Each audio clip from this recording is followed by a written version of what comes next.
On va évoquer la question du référendum sur le budget, hein, proposition de François Bayrou. Mais pour commencer, un mot sur ce livre qui paraît demain chez Flammarion. La Meute, hein, c'est comme ça qu'il s'appelle. Les journalistes Charlotte Belaïch et Olivier Perroux décrivent la réalité de la France insoumise avec un Jean-Luc Mélenchon omnipotent.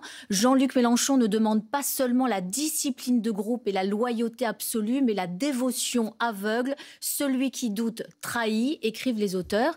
Il a été comme ça avec vous?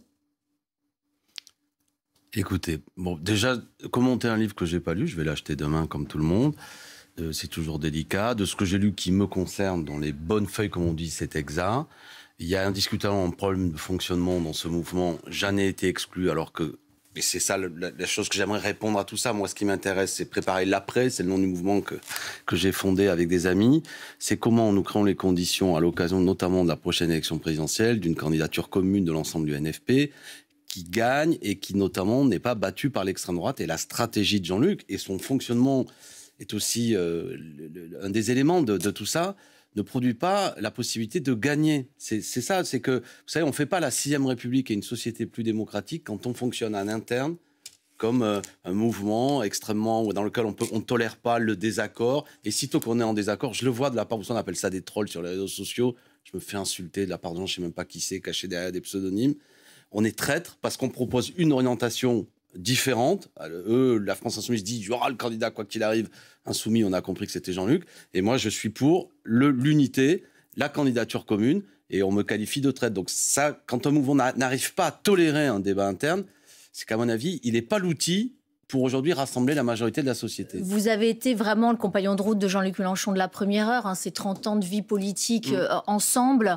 Vous êtes un historique, comme on dit. Il vous a dit il y a 2 ans, ne m'adresse plus la parole. Vous n'êtes plus jamais reparlé depuis? Plus jamais. Chacun jugera, voilà. Non, mais ça, c'est des aspects, y compris, voilà, qui touchent de l'intime. Je ne sais pas comment ces journalistes ont eu cette info. Elle est exacte. Elle est exacte. Mais voilà, chacun jugera. 26 ans de combat commun, beaucoup de choses, de proximité. Mélenchon est un homme de grand talent, est un homme qui a permis à ce que la gauche ne disparaisse pas, à ce qu'elle réalise 19% en 2017, 21,9% en 2022. Tout ça est très bien.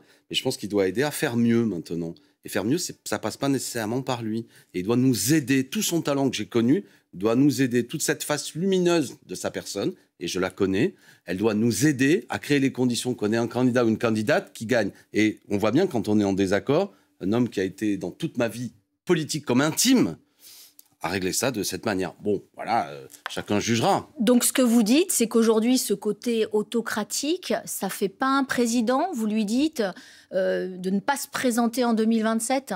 Moi, je ne veux pas utiliser des mots, je les laisse les journalistes, parce que je veux, y compris avec les insoumis, des insoumis jusqu'au Parti socialiste, et je souhaite la victoire d'Olivier Faure à son congrès, parce qu'il est celui qui pense l'union malgré tout. L'heure est grave, vous savez, l'extrême droite n'a jamais été aussi forte. Elle peut gagner dans les urnes l'élection présidentielle. Donc si on ne change pas de stratégie, si on reste sur des vieux schémas, si chaque appareil politique de la gauche dit « j'aurai mon candidat ou quoi qu'il arrive », nous perdrons. Mais vous savez bien que c'est un combat perdu d'avance. Jean-Luc Mélenchon sera candidat en 2027. Eh bien, c'est le débat que j'aimerais avoir avec lui. Et c'est pourquoi je viens dans les médias pour essayer de porter cette ligne et dire aux insoumis, moi je suis sans sectarisme. Vous avez beau m'insulter, me dire « je te parle plus », je continue à penser que on faut faire un front unique, un front commun de toute cette gauche, comme on a su le faire aux élections législatives. Donc moi, vous savez, je fais le pardon des offenses. Ils m'ont mal parlé. Contact, c'est pas grave. Il faut quand même continuer à l'union, parce que je ne veux pas que mon pays bascule dans une situation où elle est dirigée par des xénophobes, des racistes, des gens qui pratiquent la haine et la division du pays. S'il était candidat en 2027, vous voteriez encore pour lui? Oui, enfin, je veux dire... la discussion ne se pose pas comme ça. C'est un homme de gauche, je vote à gauche, si c'est le seul candidat. Vous voyez ce que je veux dire? Moi, ce n'est pas une affaire personnelle. Maintenant, je dis en termes de stratégie, la stratégie actuelle de la France Insoumise, à mes yeux, n'est pas la même que celle de 2017, voire n'est pas la même que celle de 2022. Donc je crée les conditions, parce que j'ai encore vu un sondage récemment où au second tour face à l'extrême droite, si c'était Jean-Luc Mélenchon, il fait 33 et le candidat d'extrême droite fait 67. Alors qu'en 2017, Jean-Luc Mélenchon gagnait les possibles second tours face à l'extrême droite. Qu'est-ce qui s'est passé? Aux insoumis qui m'écoutent, je leur dis ça, ne croyez pas que c'est le système qui vous attaque, je ne sais trop quoi. C'est quelque chose qui est le produit d'une orientation politique. Qu'est-ce qui s'est passé? C'est vrai que le livre décrit aussi un glissement de Jean-Luc Mélenchon vers l'antisémitisme. Lorsqu'il dit que l'antisémitisme, c'est résiduel, lorsqu'il conspue Jérôme Guedj, député socialiste, et son milieu de fanatisme, lorsqu'il parle d'une journaliste au patrimoine juif comme d'un agent du Likoud, est-ce que vous estimez, au vu de tout ça, qu'il a opéré un glissement? Non. Enfin, là-dessus, je vous arrête. De Jean-Luc Mélenchon que je connais n'est pas antisémite. La France Insoumise n'est pas un mouvement antisémite. Ça, je serai très clair là-dessus. Voilà. On peut discuter de quelle manière il y a des propos qui manquent d'habileté, qui manquent d'empathie. Mais Jean-Luc Mélenchon, je le connais. On a beau avoir aujourd'hui cette rupture personnelle. Cet homme n'est pas antisémite. Ce n'est pas exempt. Ce n'est pas vrai. Et c'est pas bien de véhiculer cette idée. Ça sert bien souvent, vous savez quoi, à faire taire toute critique actuellement de ce que fait le gouvernement d'extrême droite israélien, qui pratique une politique que je vais qualifier d'épuration ethnique à Gaza. On a même Amnesty International qui parle et qui confirme. Non, c'est important. Est-ce que pour vous, est-ce qu'il y a un antisémitisme de gauche? Marine Tondelier, elle a eu du mal, elle a dû s'y reprendre à 2 fois avant de le concéder. On voit ce qui arrive au député Jérôme Guedj. Je suis prof d'histoire, si c'est pour dire qu'il y a de l'antisémitisme à gauche, historiquement et sans doute à l'actuel, oui, il y avait des débats, vous savez, au siècle dernier, durant l'affaire Dreyfus. Ça, c'est une banalité. Il y a des gens, mais je veux dire, là, ce dont on parle de choses précises, pas est-ce qu'il y a... vous me demandez de me prononcer sur Jean-Luc Mélenchon, je vous dis que cet homme n'est pas antisémite, c'est un militant politique, républicain, et actuellement, ce que j'observe trop souvent, vous m'arrêtez comme si c'était secondaire, on a aujourd'hui une situation où, après le massacre terrible du 7 octobre et les attentats terroristes du Hamas, le massacre que l'on sait depuis, la réaction de gouvernements violents d'extrême droite est une situation qu'Amnesty International qualifie de génocide. 45 à 50 000 personnes, dont 20 000 enfants qui ont perdu la vie. Et moi, je soutiens tous ceux qui, en Cisjordanie, Palestine, j'ai souhaité même y aller, le gouvernement israélien me l'a interdit. Ou en Israël, je pense à mes amis de Standing Together, qui est un mouvement civique israélien qui organise des manifestations avec des portraits d'enfants de Gaza. C'est ça aujourd'hui. Et il y a trop souvent l'argument, vous le savez, que si vous faites entendre une critique vis-à-vis de ce massacre, on vous dit vous êtes antisémite. François Bayrou envisage un référendum, alors il l'appelle comme sur un plan d'ensemble de réduction des déficits.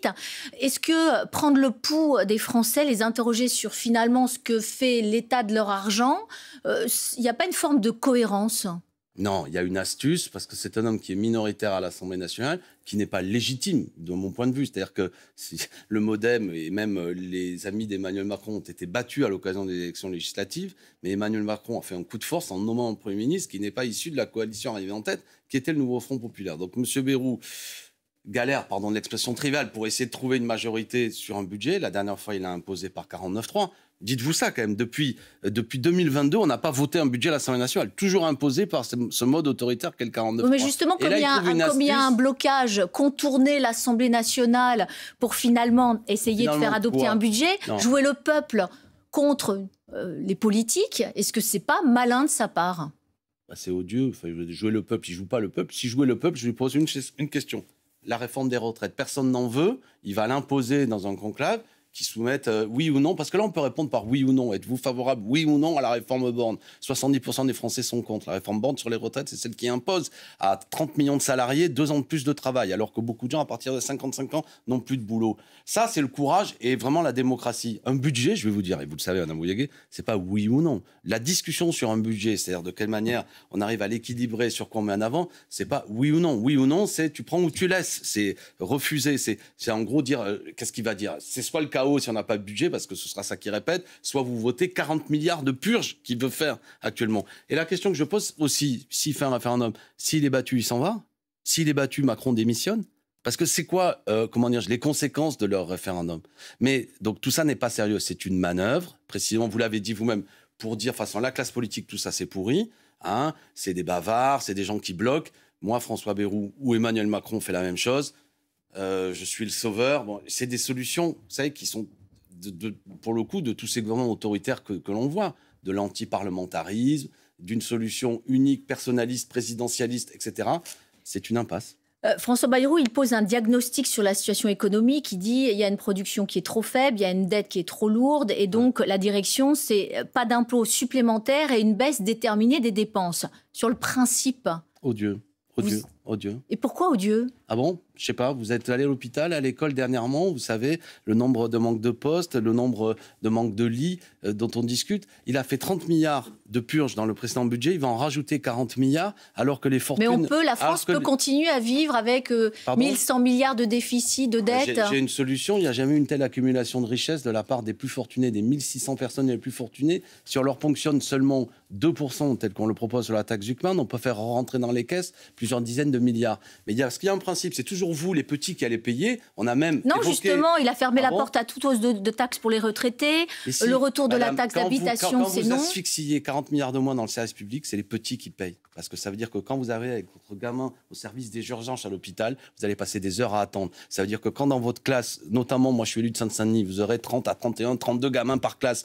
On termine sur la question de la psychiatrie, par exemple, la psychiatrie scolaire. 2 drames qui ont eu lieu il n'y a pas longtemps. Un drame dans un établissement scolaire et un autre drame qu'on a vu d'un homme qui a assassiné Boubacar Cissé, sans doute parce qu'on a un problème de santé mentale dans le pays, d'absence de suivi et qu'on a des gens dangereux qui circulent. Ça, c'est le service public qui y répond. Et ça, c'est la conséquence de toutes ces purges. Donc, Bayrou a tort.